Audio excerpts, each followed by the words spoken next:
Guys, sabi nila hindi na lang daw gagalaw sa parkour na to.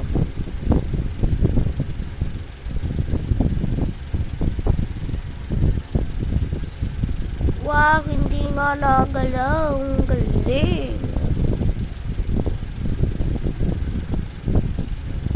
Oh guys, ito yung kamay ko ha. Yung isang kamay ko naghahawak ng cellphone. Oh! OMG! Paano niya ito nagawa? Hindi ko ginagalaw. O, nagalaw na siya mag-isa.